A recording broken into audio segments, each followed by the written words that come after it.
Hello friends, myself Chetan Thakur. Today learn standard 9, chapter number 8, subject maths.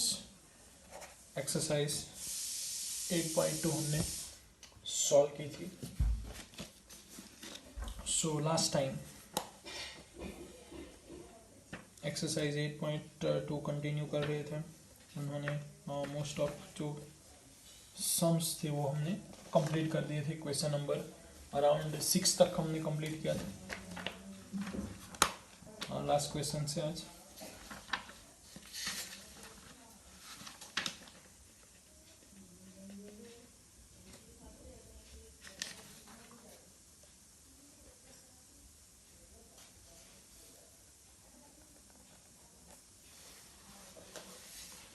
Next today last question number 7. Question number 6 हमने perpendicular किया था, यानी कि वो mid point का इस तरीके से किया था. क्वेश्चन नंबर 7 में ABC is a triangle right angle at C.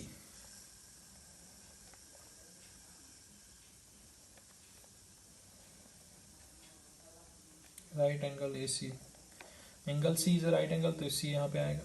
उसके बाद a line through a mid point of M.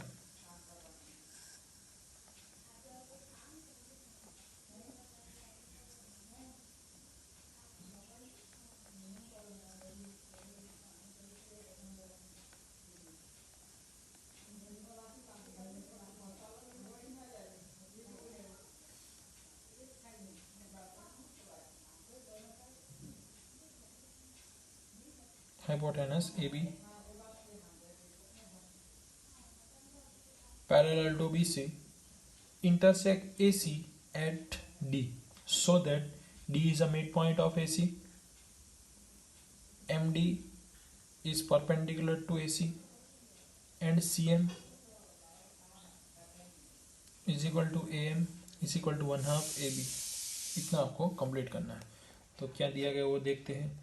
In triangle ABC angle C is equal to 90 degree and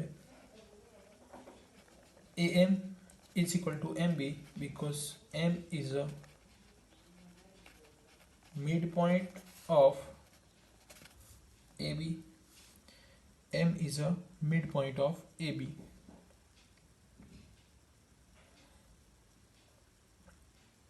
And this line are parallel to BC. अब ये जो theorem है उस हिसाब से भी आपको फॉलो होगा. फिर से एक बार रफ फिगर यहाँ पे ड्रॉ कर देते हैं.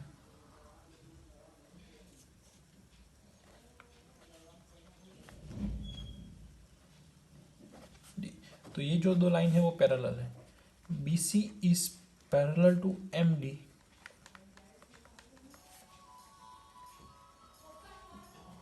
M is a midpoint of AB.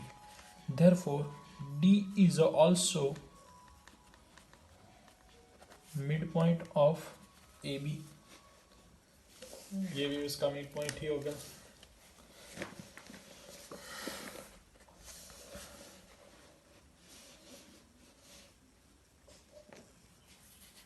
तो इस तरीके से नेक्स्ट अब angle C is equal to 90 degree.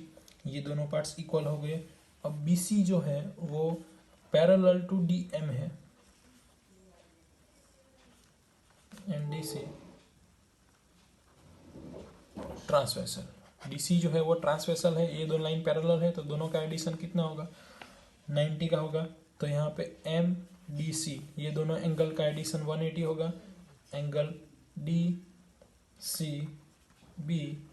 is equal to 180. Therefore, MDC is equal to 180 minus angle DCB. 180 minus 90 is equal to 90. MDC. Next, therefore MD is perpendicular to AC. ये आपका एक statement था वो complete हुआ यहाँ पे.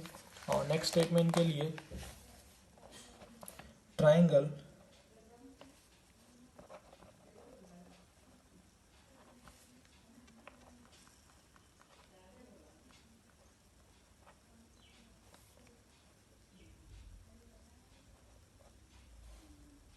ADM. Therefore AD is equal to CD. ये तो मिड पॉइंट है इसलिए इतना होगा, तो फर्स्ट पॉइंट मिल गया। उसके बाद angle A D M is equal to angle C D M. फिर से एक बार ए डी एम, फर्स्ट हमने ट्राइंगल लिया A D M and next triangle लिया डी सी एम। तो ये दोनों साइड इक्वल हो गई, ये एंगल दोनों 90 हो गए, और डी एम जो है वो कॉमन है,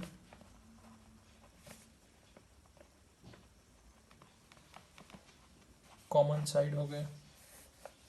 therefore triangle A D M congruent to triangle CDM side angle side theorem।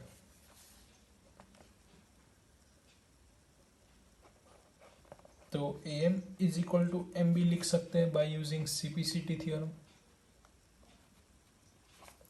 ये ट्राइंगल आपके इक्वल हुए, ये ट्राइंगल इक्वल हुए, तो ये दोनों कैसे हो जाएंगे? CPCT थ्योरम से AM is equal to CM हो जाएंगे। But M is a mid point of AB, therefore AM is equal to 1/2 AB। So CM, AM is equal to 1/2 AB, तो CM is equal to क्या होगा? AM, और AM की value तो क्या है? 1/2 AB। तो ये हो गया CM is equal to 1/2 AB हो गया यहाँ पे, ये प्रूव किया।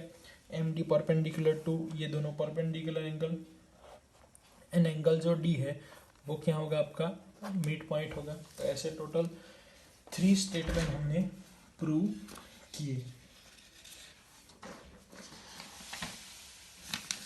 तो इतने स्टेटमेंट कंप्लीट किए।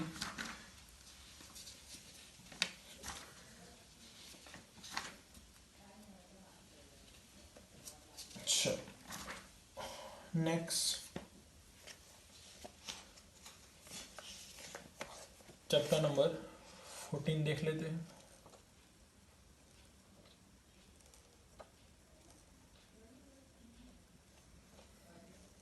चैप्टर नंबर 14 आपका जो बाकी है वो देख लेते हैं, चैप्टर नंबर 14। तो फ्रेंड्स चैप्टर नंबर 14 ओपन करो।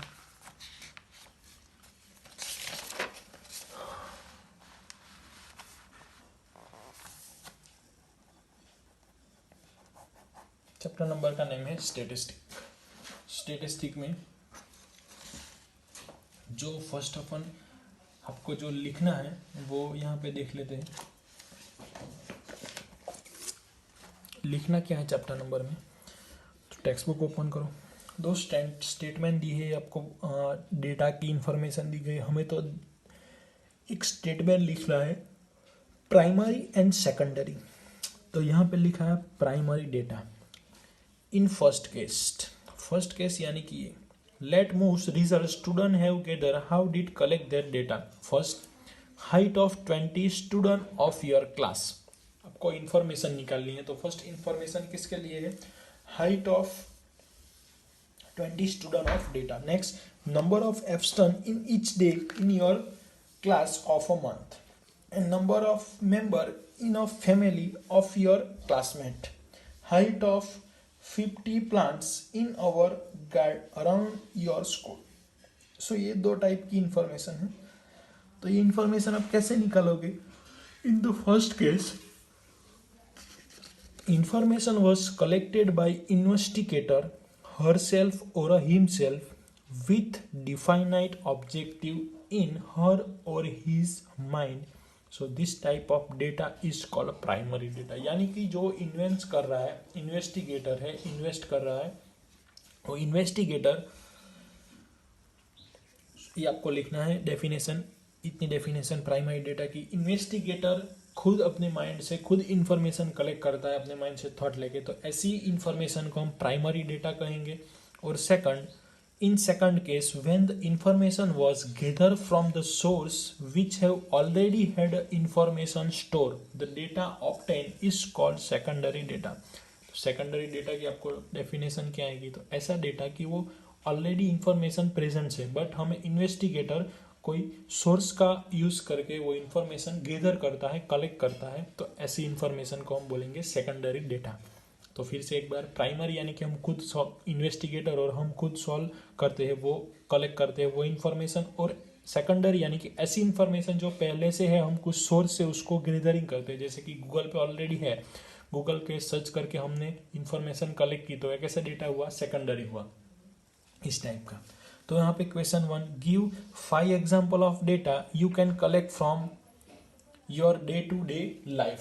तो ऐसे आप टोटल 5 आपको लिखने हैं ऐसे डेटा के जो आप कलेक्ट करते हो वो। तो एनी वन आप एग्जाम्पल लिख सकते हो, और प्राइमरी डेटा के लिखने हैं आपको। गिव 5 एग्जाम्पल ऑफ डेटा, तो फर्स्ट ओनली 5 एग्जाम्पल लिखो। वो क्वेश्चन 2 क्या है, तो 5 एग्जाम्पल में से प्राइमरी और सेकेंडरी डेटा कौन सा है वो आपको खुद सिलेक्ट करना है। तो पहले तो 5 इंफॉर्मेशन, तो यहाँ पे ऊपर 4 लिखी है, वो ही आप ले सकते हो, या तो फिर इस टाइप के नई जो चीज़ें है वो आप क्रिएट कर सकते हो।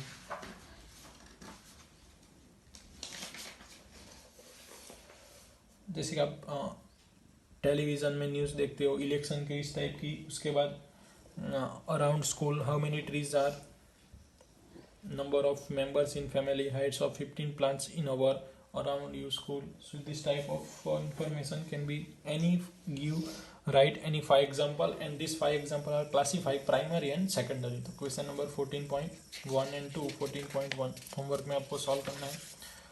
नेक्स्ट क्वेश्चन के लिए प्रेजेंटेशन ऑफ डेटा, डेटा को आपको रिप्रेजेंट करना है। सो इन दिस टाइप, किस टाइप से आप रिप्रेजेंट कर सकते हो। So first question you can observe, the blood groups of 30 student of class 8 are record as follow. तो इस तरीके से आपको एक ग्रुप दिया गया है। Represent this data in form of frequency distribution table. What is the most common and which is the rarest blood group among this student. So let's start with question number 2. Exercise number 14.2. First question. First of all आपको एक group को define कैसे करना है वो देखना है। तो टोटल आप ब्लड टेबल में देखोगे तो ब्लड ग्रुप डिस्ट्रीब्यूशन टेबल, तो फर्स्ट कॉलम में आएगा आपका blood group, and second table number of student. Total blood group, तो first A B O and A B.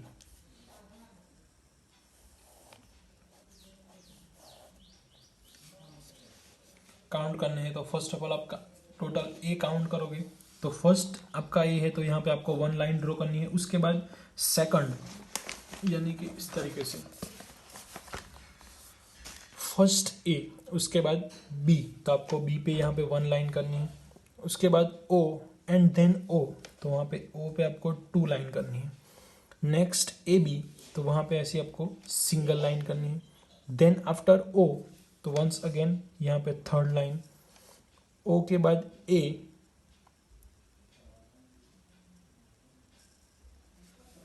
सो ए पे यहाँ पे सेकंड, वंस अगेन ओ, सो ओ पे 4 लाइन। बी ए बी ए, जब 4 हो जाए उसके बाद जो 5th लाइन आएगी वो आपको इस तरीके से कैंसिल कर देनी, यानी कि टोटल 4 लाइन और 1 क्रॉस लाइन, जो टोटल है क्या हुआ 5। तो जब भी आप काउंट करते हो तब आपके लिए इजी होगा, इसलिए यहाँ पे फ्रीक्वेंसी डिस्ट्रीब्यूशन भी बोल सकते हो उसको आप। वंस अगेन ओ, तो फिर से आपको 5 के सेट ऐसे क्रिएट करना है। तो इस तरीके से आप कंटिन्यू करते जाओगे तो टोटल आपको यहाँ पे ए जो है वो 9 मिलेंगे, तो ये 5 6 7 8 एंड 9। बी में टोटल आपको 6 मिलेंगे, यानी कि 5 + 1 6। ओ में 12 मिलेंगे, 5 + 5 10 + 2 12। और ए बी के जो ग्रुप्स है वो आपको 3 मिलेंगे। तो ये जो आप साइन ड्रॉ करते हो उसको टैली मार्क बोलते हैं, tally marks. And last column number of student, number of student आपको टैली मार्क से रिफाइन करने हैं। तो ए 9 मिले टोटल आपको, ये 6, 12 एंड 3 टोटल मिला आपको 30, टोटल 30। अब 2 क्वेश्चंस पूछे आपको, what is the most common, तो 12 यानी कि blood group O is a most common and rarest, यानी मिनिमम क्या है यहाँ पे 3, तो A B blood group is a rare blood group. तो इस तरीके से क्वेश्चंस 1 यहाँ पे दिया गया है। Question 2, 3 and 4, question number 2, 3 and 4 आपको होमवर्क में सॉल्व करने हैं। क्वेश्चन नंबर 2, 3 एंड 4 ट्राई करनी है। अगर कुछ प्रॉब्लम हुआ तो एक बार मैं आपको रिवाइजिंग करा दूंगा। तो सेम पैटर्न है, इस तरीके से आपको करते जाना है, जो इंस्ट्रक्शन दी गई है वो पढ़ना है। तो इस तरीके से हम सॉल्व करेंगे। Thank you friends.